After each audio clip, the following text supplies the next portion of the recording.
Think you know everything about Die Hard? Think again. The studio was legally required to offer John McClane's role to 70-year-old Frank Sinatra. Alan Rickman was deliberately dropped early during his death scene to capture genuine terror, and Bruce Willis lost 2/3 of his hearing in one ear from an on-set accident with extra-loud blanks. From a TV building that charged itself rent to a Christmas movie that wasn't supposed to be one, these surprising behind-the-scenes secrets reveal just how many bizarre coincidences and wild decisions went into creating this action masterpiece. Fact 1. Frank Sinatra had first dibs on McClane. Before Bruce Willis ever said yippee-ki-yay, Hollywood legend Frank Sinatra was legally entitled to play John McClane, and the studio had no choice but to ask him first. This bizarre casting requirement stems from a contractual obligation that dates back 20 years before Die Hard was even a twinkle in anyone's eye.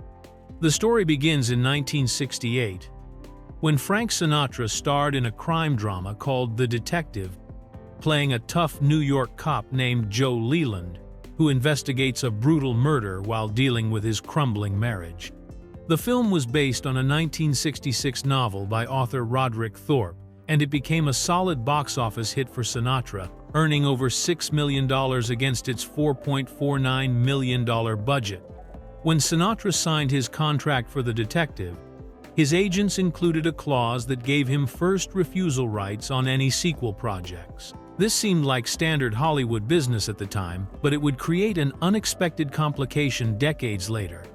In 1979, Thorpe published a follow-up novel called Nothing Lasts Forever, which featured the same detective character, now older and facing off against terrorists in a Los Angeles skyscraper during a Christmas party. When 20th Century Fox decided to adapt Nothing Lasts Forever into what would become Die Hard, they discovered they were legally bound by Sinatra's old contract.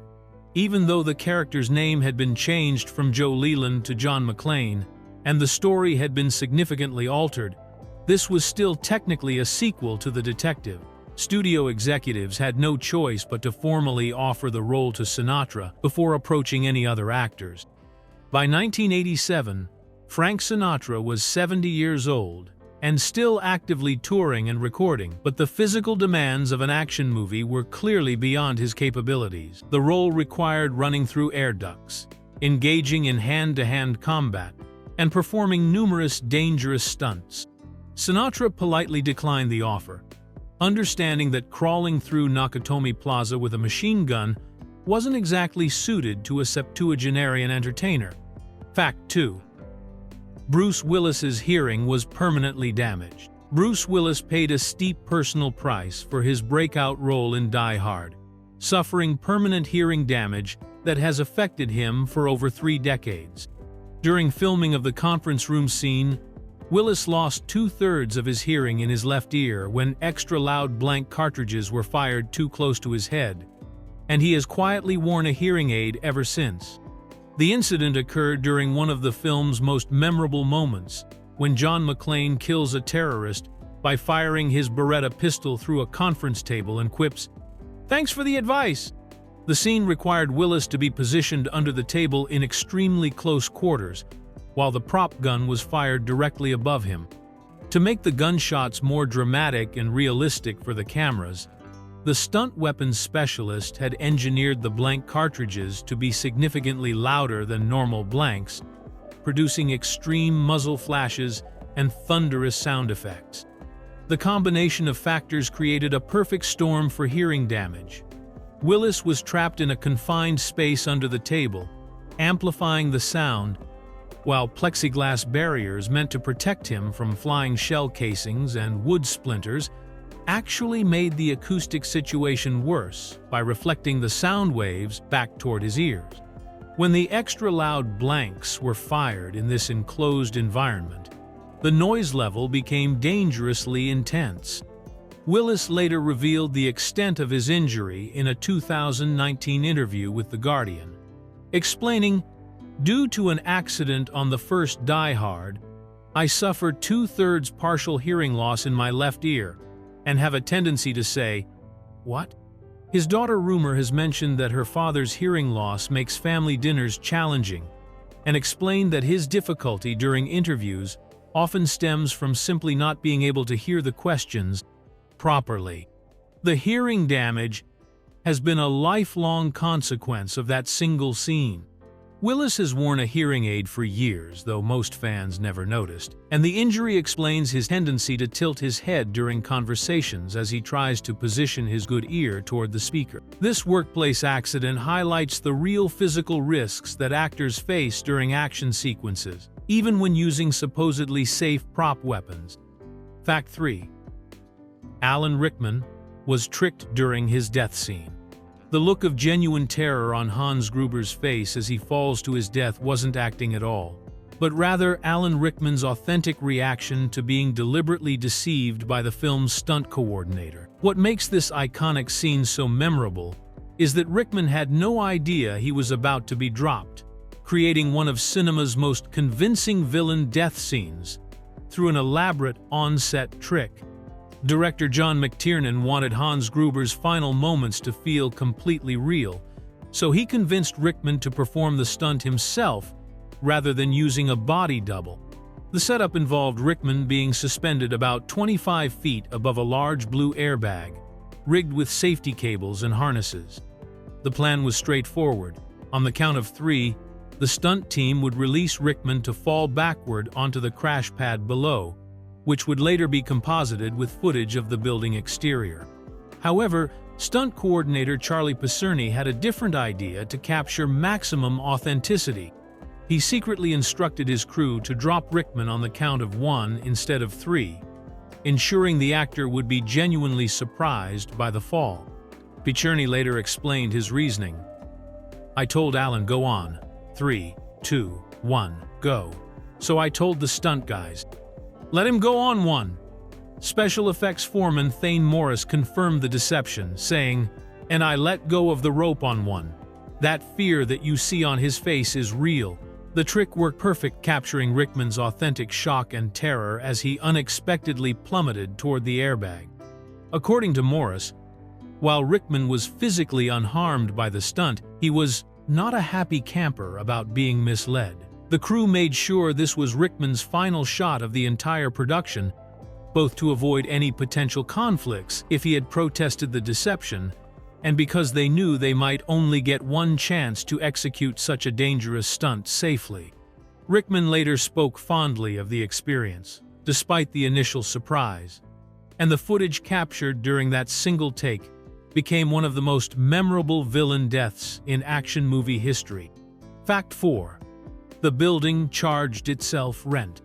In one of Hollywood's most amusing accounting quirks, 20th Century Fox literally charged itself rent to use its own corporate headquarters as the fictional Nakatomi Plaza in Die Hard. The gleaming skyscraper that serves as the film's primary setting is actually Fox Plaza, the studio's real-life office building located in Century City, Los Angeles, creating a bizarre situation where the company had to pay itself for the privilege of filming in its own property. Fox Plaza was the perfect choice for Nakatomi Plaza, not just because of its sleek, modern design, but because of its convenient location directly adjacent to the 20th Century Fox studio lot. The 34-story building had been completed in 1987, just 1 year before Die Hard went into production, making it an ideal stand-in for a cutting-edge Japanese corporate headquarters. The building's postmodern architecture and imposing presence gave the film exactly the kind of sophisticated, intimidating backdrop that the story required. What made this arrangement particularly unusual was the timing of the building's completion.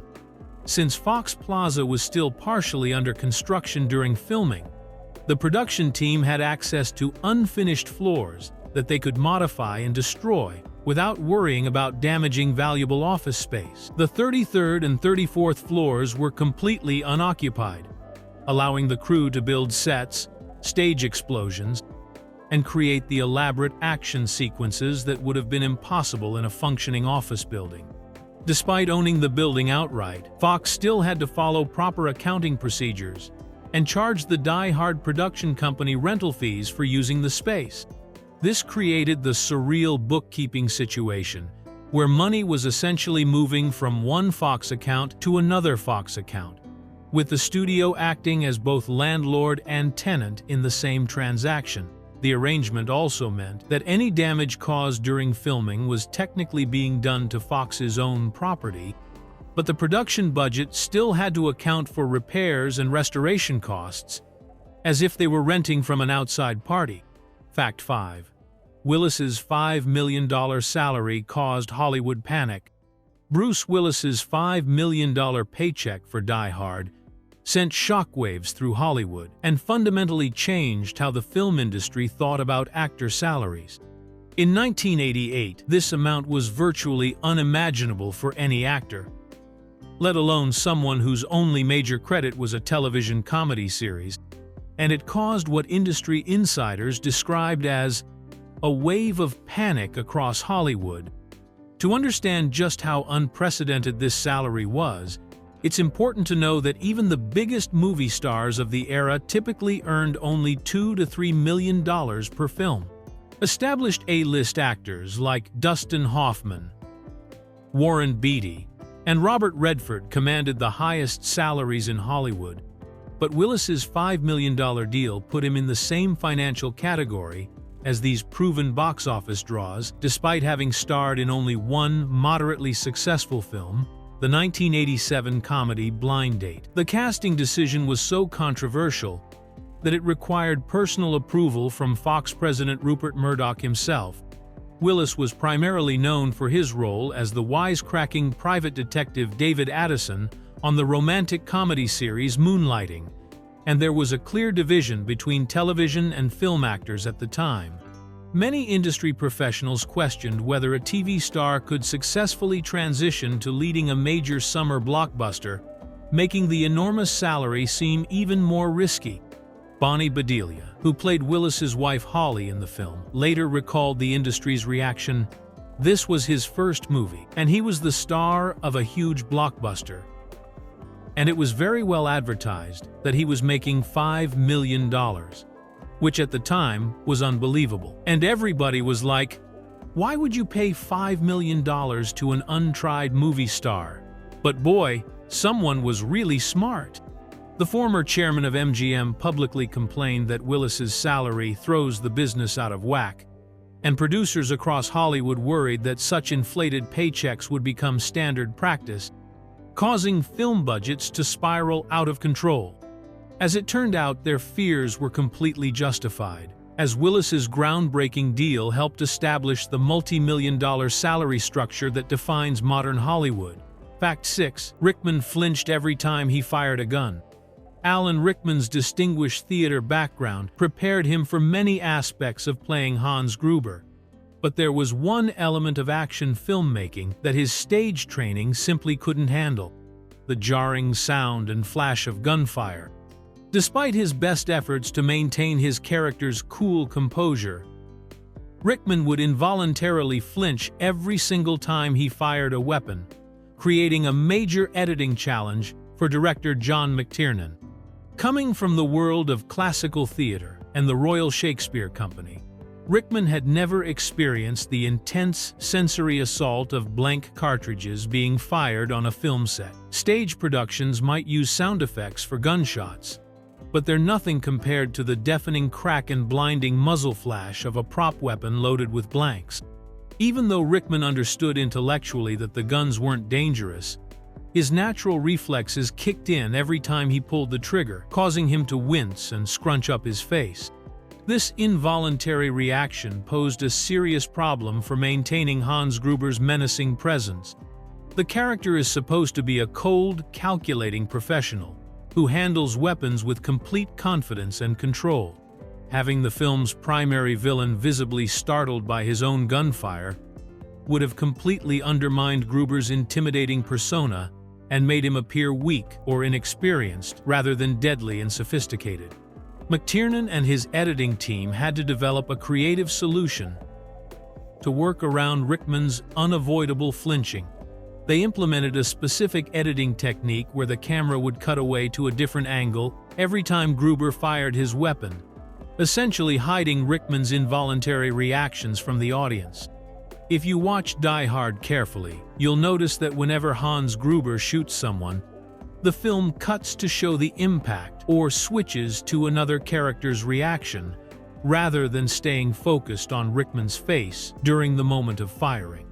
This editing approach actually ended up giving the film a more dynamic, European art house feel compared to typical American action movies of the era. The rapid cuts and changing perspectives during gunfight scenes created a visual rhythm that felt more sophisticated and stylized than the standard approach of simply showing the shooter and target in a straightforward sequence.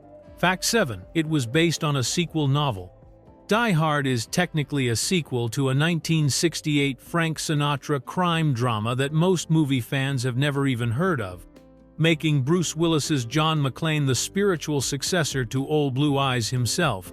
The film is adapted from Roderick Thorpe's 1979 novel Nothing Lasts Forever, which was actually the sequel to his earlier book, The Detective, creating an unlikely literary connection between two completely different eras of Hollywood filmmaking.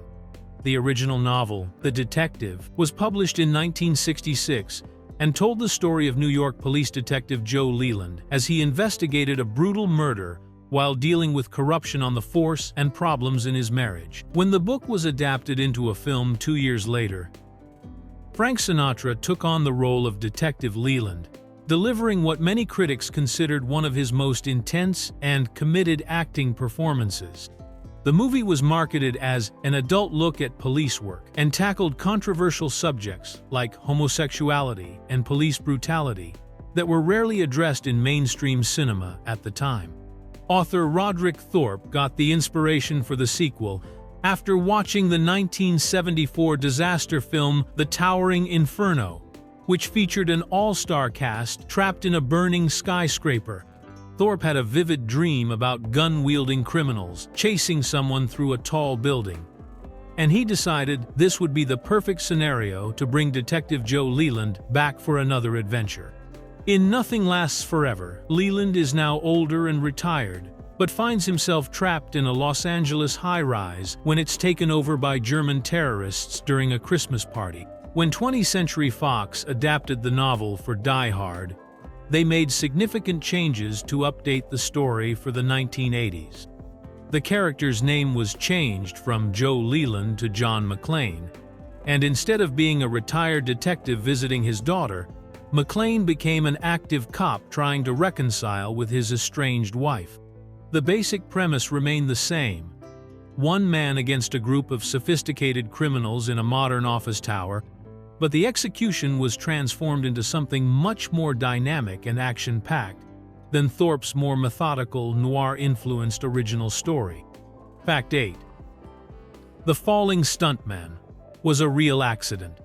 One of Die Hard's most heart-stopping moments happened completely by accident, when a stuntman missed his carefully planned mark and fell much farther than anyone intended, creating genuine terror that director John McTiernan immediately knew had to stay in the final film. The scene occurs during the tense elevator shaft sequence, where John McClane is desperately trying to escape from the terrorists by climbing through the building's ventilation system. The original stunt plan called for the performer to fall a controlled distance and then grab onto the first ventilation opening he encountered, demonstrating McClane's quick reflexes and resourcefulness under pressure. The stunt team had carefully calculated the timing and positioning to ensure a safe, predictable outcome that would look dramatic on camera while keeping the performer completely out of danger. Everything was choreographed down to the smallest detail, with safety equipment and backup plans in place. However, when the cameras started rolling, something went wrong with the execution. Instead of catching himself at the predetermined spot, the stuntman completely missed the first ventilation opening and continued falling much farther down the shaft than anyone had planned. For several terrifying seconds, he plummeted through the darkness before finally managing to grab onto a lower opening and stop his fall. But not before dropping a considerable distance that was never supposed to happen. The entire crew held their breath as they watched the stuntman's uncontrolled descent. unsure whether he would be able to recover or if they were witnessing a serious accident in progress. Once it became clear that he had successfully caught himself and wasn't injured, the immediate concern shifted to whether the footage would be usable or if they would need to reset and try the stunt again with better preparation. McTiernan reviewed the footage and realized that the accidental fall had captured something that no amount of planning could have achieved: absolutely authentic fear and desperation. The genuine surprise and terror in the moment made the scene far more convincing than any carefully choreographed stunt could have been.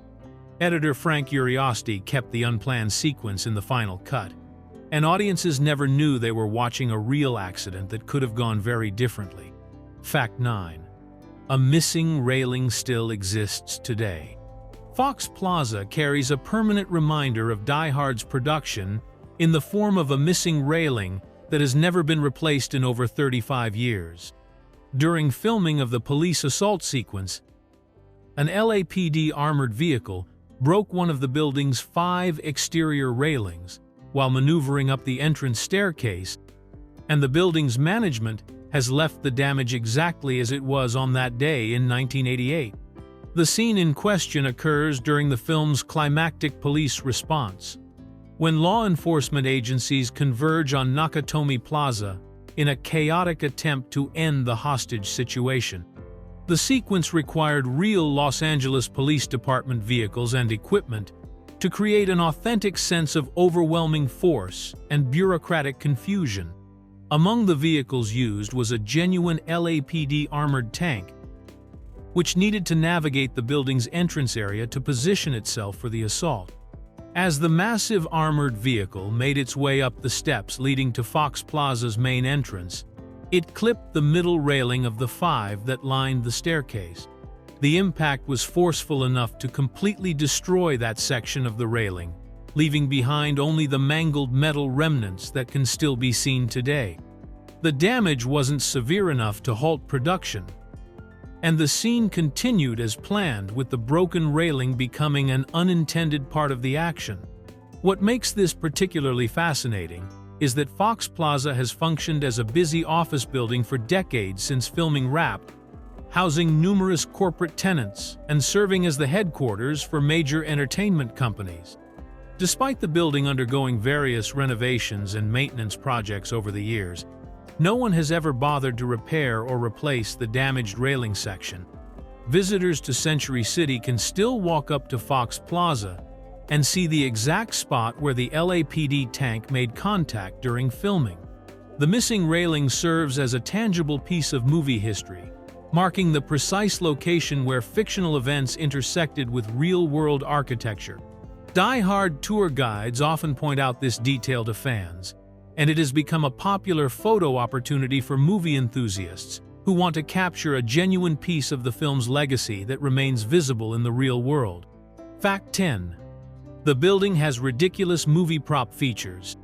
Fox Plaza contains engineering features so excessive and impractical that the building's own chief engineer suspects it was deliberately designed to function as a giant movie prop rather than an efficient office building. The most glaring example is the building's air conditioning system, which includes 4 massive water chillers in the basement, when standard engineering practices would require only 1 chiller for a building of that size. The chief engineer discovered this unusual setup when he took the job years after Die Hard was filmed and began familiarizing himself with the building's mechanical systems. He was stunned to find not just the redundant chillers, but also that the entire mechanical room was laid out in an unusually spacious and visually impressive fashion that serves no practical purpose for building operations. In most commercial buildings, mechanical spaces are designed for efficiency and maintenance access, not for dramatic visual impact. According to the engineer, having 4 water chillers when only 1 is necessary represents an unheard-of level of backup in his industry. This kind of extreme redundancy would be like having 4 backup generators when 1 would suffice, or installing multiple elevator systems when the building traffic doesn't justify them. The excess equipment takes up valuable space that could be used for revenue-generating purposes and represents a significant unnecessary expense during construction. His theory gained more credibility when he realized how perfectly the oversized mechanical rooms worked for filming purposes. The spacious layout and impressive industrial equipment created dramatic backdrops for action sequences, while the multiple systems provided various options for cinematographers to find visually interesting shots. The rooms look exactly like what audiences expect to see in the bowels of a high-tech office building during a movie, rather than the cramped utilitarian spaces that characterize most real commercial buildings. The engineer's suspicion is that Fox Plaza was constructed with the deliberate intention of serving double duty as both a functional office building and a ready-made film set. This would explain not only the mechanical room redundancies, but also other unusual design choices throughout the building that prioritize visual drama over practical efficiency. The building essentially functions as the world's largest practical movie prop, disguised as a normal corporate headquarters. Fact 11. None of the German terrorists were actually German. Despite featuring what many consider one of cinema's most convincing German villains, Die Hard's entire terrorist organization was portrayed by actors from everywhere except Germany. Alan Rickman's flawless German accent as Hans Gruber fooled audiences worldwide, but he was actually British, and in an even more surprising twist, not a single one of his supposedly German henchmen was actually from Germany either.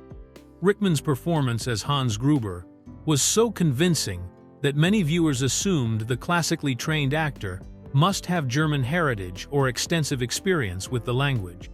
In reality, Rickman was born in London and trained at the Royal Academy of Dramatic Arts, where he developed the vocal skills that allowed him to master various accents for stage and screen. His German accent in Die Hard was purely the result of careful preparation and his theatrical training, not any authentic connection to German culture or language. The casting situation becomes even more remarkable when you examine the rest of Gruber's terrorist team. Karl, played by Alexander Godunov, was actually a Russian ballet dancer who had defected to the United States in 1979. Theo, the computer expert, was portrayed by Clarence Gilliard, an American actor. The other henchmen included actors from various countries and backgrounds, but none of them were native German speakers or had any particular connection to Germany beyond what their roles required. This casting approach was typical of Hollywood filmmaking in the 1980s, when authenticity often took a back seat to finding the best actors available, regardless of their actual nationality. The filmmakers prioritized finding performers who could deliver convincing performances and handle the physical demands of their roles over seeking out actors who matched their characters' supposed ethnic backgrounds.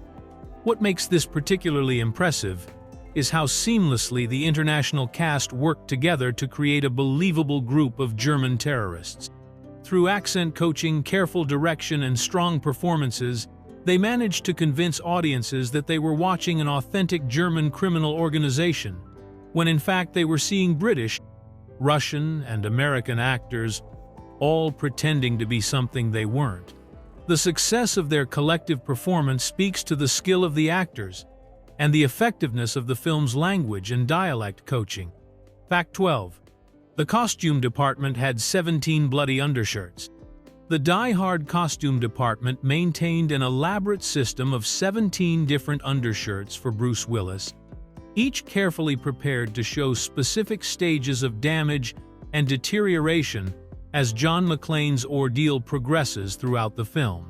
This meticulous attention to wardrobe continuity was essential for tracking the character's physical journey from clean-cut police detective to battered survivor over the course of one nightmarish evening.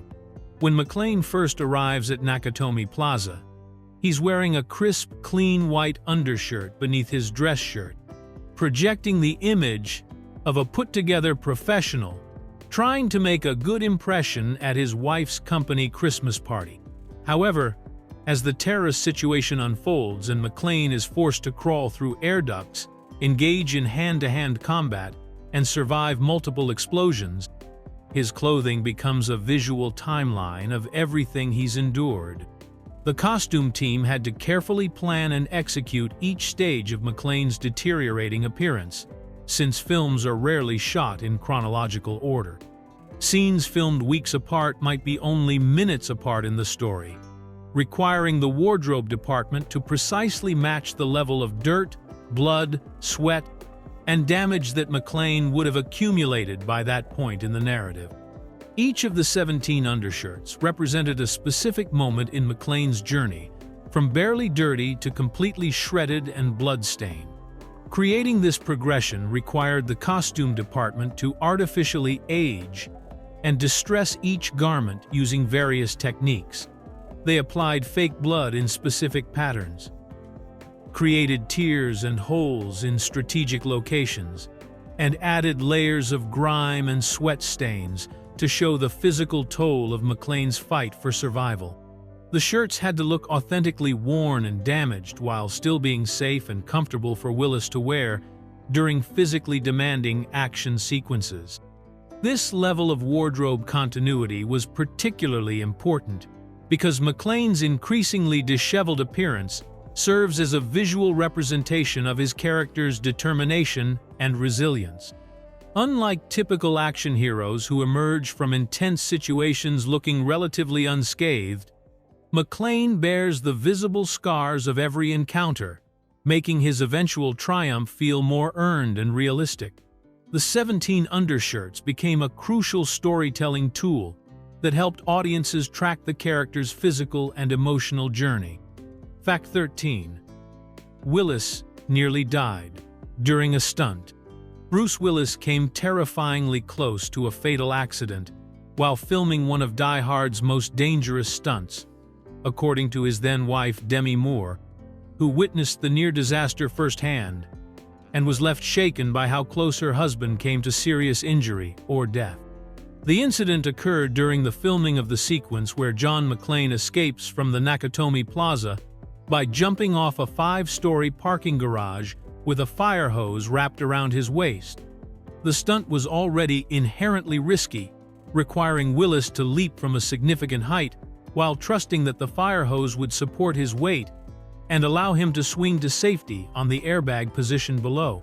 The sequence also involved a scripted explosion that was timed to occur as McClane made his escape, adding pyrotechnic elements to an already dangerous physical stunt. Everything had been carefully choreographed and rehearsed, with safety coordinators calculating the precise timing and positioning needed to execute the jump safely. However, when the cameras rolled and Willis made his leap, the explosion went off with more force than anticipated, creating a powerful blast of air and debris that knocked him off his intended trajectory. Instead of following the planned path to the safety airbag, Willis found himself blown sideways by the unexpected force of the explosion, putting him in serious danger of missing the landing area entirely and potentially crashing into the concrete below. Demi Moore, who had come to visit the set that day, watched in horror as her husband's carefully planned stunt turned into a life-threatening situation. In her memoir, she later wrote about the terrifying experience. "I went to see him on set, which turned out to be terrifying. He nearly died jumping off a 5-story garage, just making it onto the airbag below when he was blown off course by a scripted explosion. He laughed about it. I didn't." Willis's casual reaction to the near miss reflected his commitment to performing his own stunts and his determination not to let the danger shake his confidence. The fact that he was able to laugh off such a close call demonstrates the kind of fearless attitude that made him perfect for the role of John McClane, though it clearly left his wife much more rattled by the experience. Fact 14. They spent $130,000 on fake glass. Die Hard's production budget included a staggering $130,000 spent exclusively on fake glass and breakaway glass materials reflecting just how much destruction and chaos the filmmakers planned to unleash throughout Nakatomi Plaza. This enormous expense covered everything from sugar glass windows to candy glass bottles, ensuring that actors could safely crash through, shoot out, or shatter glass surfaces without risking serious injury from real shards. The massive glass budget was necessary because Die Hard features an unusually high amount of glass destruction compared to most action films. The movie includes scenes where characters shoot out windows, crash through glass doors, walk barefoot across broken glass, and even swing through glass barriers on fire hoses. Each of these sequences required specially manufactured breakaway glass that would shatter in a visually convincing way, while remaining safe for the performers and crew members working around it. Sugar glass, also known as candy glass, is made from a mixture of sugar, corn syrup, and water that's heated and molded to look exactly like real glass. When it breaks, it crumbles into relatively harmless pieces that won't cause deep cuts like actual glass shards would. However, this specialized material is significantly more expensive than regular glass and requires careful handling and storage, since it can melt or become sticky in warm conditions and is fragile enough to break accidentally during transport or setup. The production team had to create fake glass in numerous different forms to match the various types of glass surfaces found throughout a modern office building. This included large window panes, glass doors, picture frames, drinking glasses, bottles, and even glass panels for elevator doors.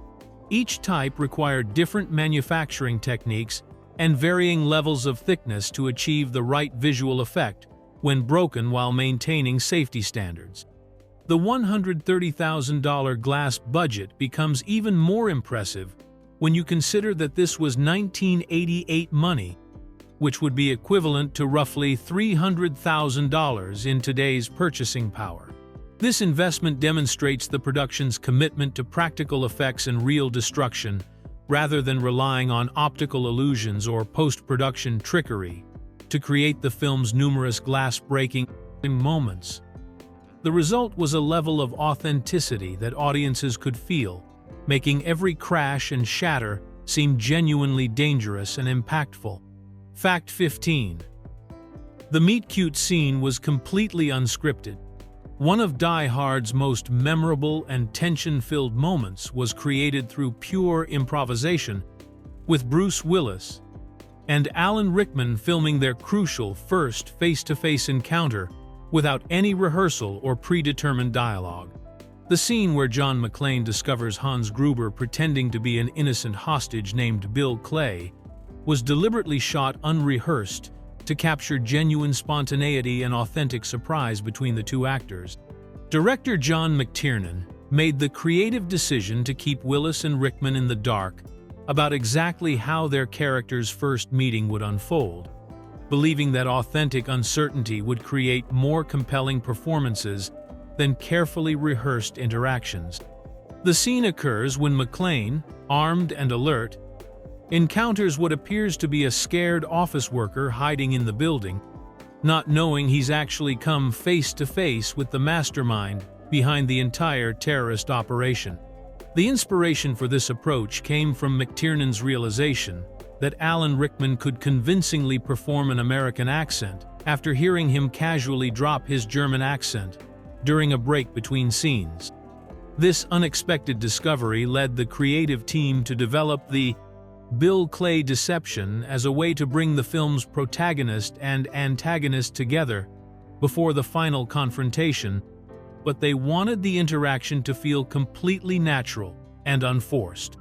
By filming the scene without rehearsal, McTiernan captured something that carefully planned dialogue and blocking could never achieve: the authentic rhythm of two people sizing each other up in a genuinely uncertain situation. Willis had to react in real time to Rickman's performance choices, while Rickman had to maintain his character's deception without knowing exactly how Willis would respond to his frightened hostage act. The unscripted nature of the scene is evident in the way both actors seem to be genuinely thinking on their feet, creating pauses, interruptions, and overlapping dialogue that feels completely naturalistic. Their performances have the unpredictable quality of real conversation rather than the polished delivery of memorized lines. This approach allowed both Willis and Rickman to bring their own instincts and interpretation to the moment, resulting in a scene that feels spontaneous and dangerous rather than carefully choreographed. The success of this improvised encounter demonstrates how sometimes the best dramatic moments come from trusting actors to create magic in the moment.